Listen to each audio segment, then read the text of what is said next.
Hi friends, welcome to FRK tech PSC. ഈ video നമ്മൾ ചെയ്യുന്നത് ജൂനിയർ ഇൻസ്ട്രക്ടർ വെൽഡറിൻ്റെ സ്റ്റഡി സീരീസിലെ 24ാമത്തെ സെഷനാണ്. ഓക്കെ, 10 ക്വസ്റ്റ്യൻസും ആൻസേഴ്സും അടങ്ങുന്ന 24th സെഷനാണ് നമ്മൾ ഈ ഒരു വീഡിയോയിൽ ചെയ്യുന്നത്. അപ്പോൾ നിങ്ങൾ കറക്റ്റായിട്ട് നോട്ട് മെയിൻറ്റെയിൻ ചെയ്ത് പോവുക. ഈ മാസമാണ് എക്സാം വരുന്നത്.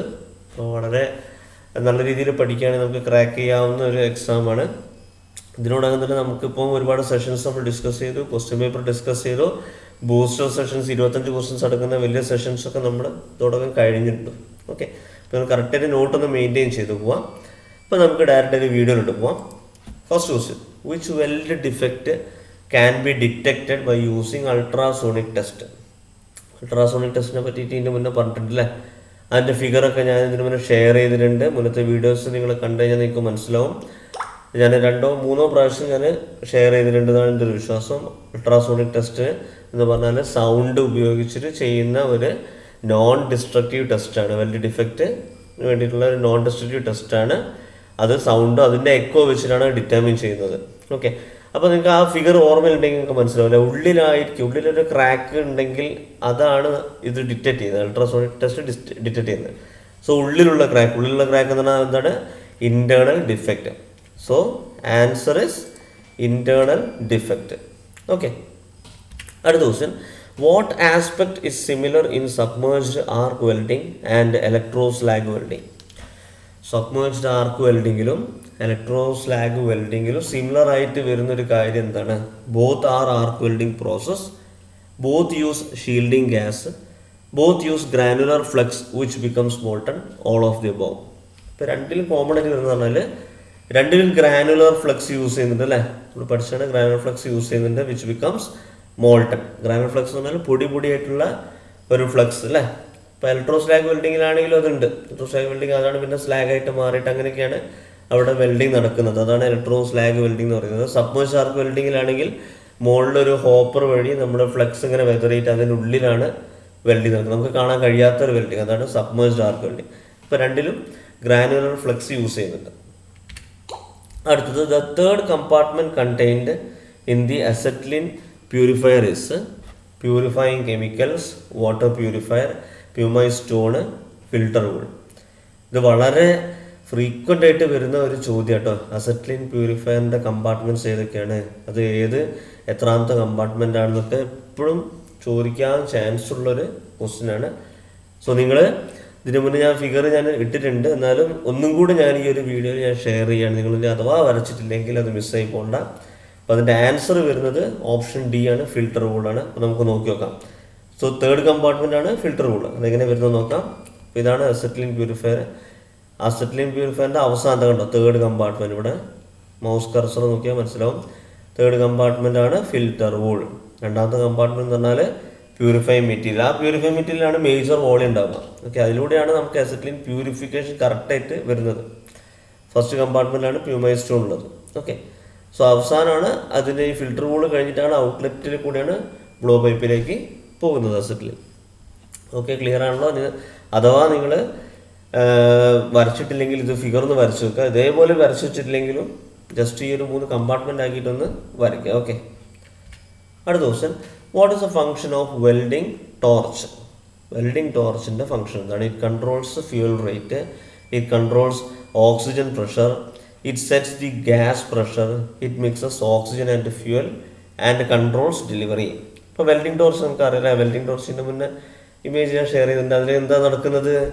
ഓക്സിജനും അതുപോലെ ഫ്യൂവലും അല്ലേ. ഞാൻ കാണിച്ചതിൽ ഓക്സിജനും അസെറ്റിലിനും മിക്സ് ചെയ്യുന്നത് ഒക്കെ ആ ഒരു ടോർച്ചിൽ കൂടിയാണ് അല്ലേ.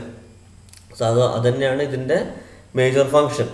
എന്താണ്? It mixes oxygen and fuel and controls delivery. Okay, അടുത്ത question, in which welding process the starting of weld is done by using steel wool and iron powder? Steel വൂളും iron പൗഡറും യൂസ് ചെയ്തിട്ട് താഴെ കാണിച്ചിരിക്കുന്ന വെൽഡിംഗ് പ്രോസസ്സിൽ ഏതാണ് welding start ചെയ്തത്? ഇപ്പോൾ ഫസ്റ്റത്തെ SAW സബ്മേർജ്ഡ് ആർക്ക് വെൽഡിംഗ്. നിങ്ങൾ അബ്രിവേഷൻസ് പഠിക്കണം കേട്ടോ. അതും നമുക്കൊരു ക്വസ്റ്റ്യൻ പ്രതീക്ഷിക്കാവുന്നതാണ്. രണ്ടാമത്തെ GTAW gas tungsten arc welding, TIG welding എന്ന് പറയും. GMAW gas metal arc welding. അടുത്തത് മാനുവൽ മെറ്റൽ ആർക്ക് വെൽഡിംഗ്. ഇതിലേതാണ് സ്റ്റീൽ വൂളും അയൺ പൗഡറും വെച്ച് സ്റ്റാർട്ട് ചെയ്യുന്നത്? അത് SAW കേട്ടോ. Submerged arc welding. ആറാമത്തെ question, which type of electrodes can be successfully used on electrode negative polarity in arc welding? Okay, electrode negative polarity അത് നമ്മൾ എവിടെയാണ് പഠിച്ചത്? ഇലക്ട്രോഡ് നെഗറ്റീവ് പൊളാരിറ്റി എന്നാൽ എന്താണ്? DCEN. DCEN എന്ന് പറഞ്ഞാൽ direct current electrode negative. Okay, അപ്പോൾ ഇലക്ട്രോഡ് നെഗറ്റീവ് ആവണമെങ്കിൽ അത് സ്ട്രെയിറ്റ് പൊളാരിറ്റി ആയിരിക്കും കേട്ടോ. അത് മനസ്സിൽ വെക്കണേ. ഇലക്ട്രോഡ് നെഗറ്റീവ് ആണെങ്കിൽ സ്ട്രെയിറ്റ് പൊളാരിറ്റി ആയിരിക്കും, ഇലക്ട്രോഡ് പോസിറ്റീവ് ആണെങ്കിൽ അത് റിവേഴ്സ് പൊളാരിറ്റി ആയിരിക്കും. ഒക്കെ നമ്മൾ പഠിച്ച കാര്യങ്ങളാണ്. പക്ഷെ പെട്ടെന്ന് ഈ ഒരു വേർഡ് കേൾക്കുമ്പോൾ മറന്നു പോകും സാധനം. ഓക്കെ, അപ്പോൾ നിങ്ങൾ കറക്റ്റായി നോക്കി വെക്കുക. ഇലക്ട്രോഡ് നെഗറ്റീവ് പൊളാരിറ്റി എന്നാൽ അത് എന്താണ്? സ്ട്രെയിറ്റ് പൊളാരിറ്റിയാണ്. അപ്പോൾ സ്ട്രെയിറ്റ് പൊളാരിറ്റിയിൽ ഏത് ഇലക്ട്രോഡാണ് സക്സസ്ഫുള്ളി യൂസ് ചെയ്യുന്നത്? Light coated electrodes, medium coated, heavy coated, very heavy coated. അതിൻ്റെ ആൻസർ വരുന്നത് ലൈറ്റ് കോട്ടഡ് ഇലക്ട്രോഡ്സ് ആണ്. ഓക്കെ, അപ്പോൾ ലൈറ്റ് കോട്ടഡ് ഇലക്ട്രോഡ്സ് ആണ് സ്ട്രെയിറ്റ് പൊളാരിറ്റിയിൽ നമുക്ക് സക്സസ്ഫുള്ളി യൂസ് ചെയ്യുന്നത്. ഓക്കെ, അപ്പോൾ സ്ട്രെയിറ്റ് പൊളാരിറ്റി എന്ന് പറഞ്ഞാൽ നിങ്ങൾ മനസ്സിലാക്കണം ഇലക്ട്രോഡ് നെഗറ്റീവ് പൊളാരിറ്റി കേട്ടോ. സ്ട്രെയിറ്റ് പൊളാരിറ്റിയിൽ ഇലക്ട്രോഡ് നെഗറ്റീവാണ്, വർക്കാണ് positive.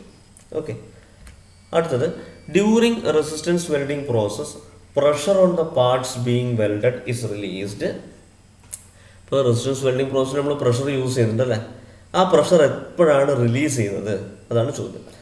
As soon as the flow of current starts, immediately after current supply stops, during the process of heating, after the weld cools. എപ്പോഴാണ്?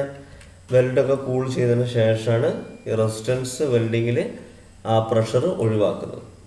ഓക്കെ, അടുത്തത്, what defect generally occurs in submerged arc welding if very high current is used? Submerged arc വെൽഡിങ്ങിൽ high current use ചെയ്യുന്നതിന് മൂലം ഉണ്ടാകുന്ന ഒരു സാധാരണ കാണുന്ന defect ഏതാണ്? Blow holes, undercuts, slag inclusion, lack of fusion. ഇപ്പോൾ സബ്മേർജ്ഡ് ആർക്ക് വെൽഡിങ്ങിൽ ഹൈ കറണ്ട് യൂസ് ചെയ്താൽ ഉണ്ടാകുന്നത് അണ്ടർ കട്ട്സ് ആണ്. Okay, undercuts. അപ്പോൾ ഡിഫക്റ്റിനെ കുറിച്ചിട്ട് ഒരുപാട് ചോദ്യങ്ങളുണ്ട്. അപ്പോൾ നമ്മൾ ആദ്യം ഈ ഡിഫക്റ്റുകൾ എന്താണെന്നുള്ളതൊക്കെ നമ്മളൊന്ന് അറിയണമുണ്ടോ? ബ്ലോ ഹോൾ എന്താണ്?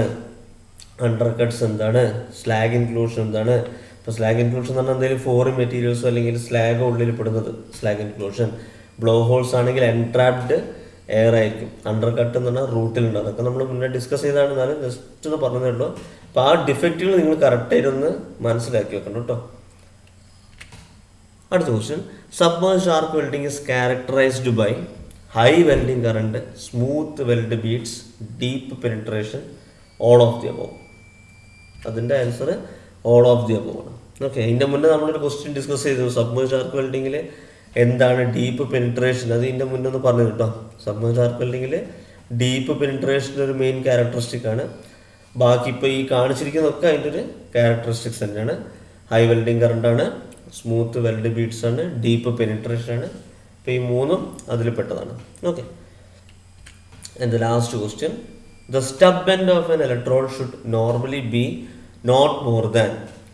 സ്റ്റബ് എൻഡ് എന്ന് പറഞ്ഞാൽ എന്തായിരുന്നു? സ്റ്റബ് എൻഡ് എന്ന് പറഞ്ഞാൽ നമ്മളിപ്പോൾ ഒരു ഇലക്ട്രോഡ് യൂസ് ചെയ്ത് കഴിഞ്ഞാൽ അത് ഇങ്ങനെ കത്തി തീരും അല്ലേ? കൺസ്യൂം ചെയ്ത് അവസാനം ഒരു ഭാഗം നമ്മൾ കളയും, ഇലക്ട്രോഡ് ഹോൾഡർ എടുത്ത് കളയും. ആ കളയുന്ന ഒരു പോർഷനാണ് സ്റ്റബ് എൻഡ് എന്ന് പറയും. അപ്പോൾ ആ സ്റ്റബ് എൻഡിൻ്റെ നീളം എന്ന് പറഞ്ഞാൽ എത്രയായിരിക്കണം? എത്രയിൽ കൂടാൻ പാടില്ല? അതാണ് ഇവിടെ ചോദ്യം. ഓക്കെ, അതിൻ്റെ ആൻസർ 10% ഓഫ് ഇലക്ട്രോഡ്. ഇലക്ട്രോണിൻ്റെ 10% പോകാൻ പാടില്ല. ഫോർ എക്സാമ്പിൾ, ഇലക്ട്രോഡ് ഇപ്പോൾ ഒരു 100 mm ആണെങ്കിൽ, ഫോർ എക്സാമ്പിൾ മാത്രം കേട്ടോ, സ്റ്റാൻഡേർഡ് ലെങ്ത് അതൊന്നുമല്ല. അത് നമുക്ക് നമ്മൾ പഠിച്ചത് 350 to 450 ഒക്കെ നമ്മൾ പഠിച്ചതാണ്. ജസ്റ്റ് നിങ്ങൾക്കൊന്ന് മനസ്സിലാൻ വേണ്ടിയിട്ട് പറയാണ്. 100 mm ആണ് ഇലക്ട്രോഡ് എങ്കിൽ 10 mm മുകളിലേക്ക് സ്റ്റബ് എൻഡ് ഉണ്ടാകാൻ പാടില്ല. ഓക്കെ, അപ്പോൾ ഒരു 10 mm ബാക്കി നിൽക്കാൻ മാത്രമേ നമ്മളിത് കളയാൻ പാടുള്ളൂ. അതാണ് അതിൻ്റെ അർത്ഥം. സോ 10 ക്വസ്റ്റ്യൻസ് നമ്മൾ പഠിച്ചു. അത് നിങ്ങൾ നന്നായിട്ട് ഒന്ന് നോട്ട് ചെയ്ത് വെക്കുക. അപ്പോൾ നമുക്ക് നെക്സ്റ്റ് വീഡിയോയിൽ അടുത്ത സെറ്റ് ക്വസ്റ്റ്യൻസ് ആയിട്ട് നമുക്ക് മീറ്റ് ചെയ്യാം. Okay, thank you.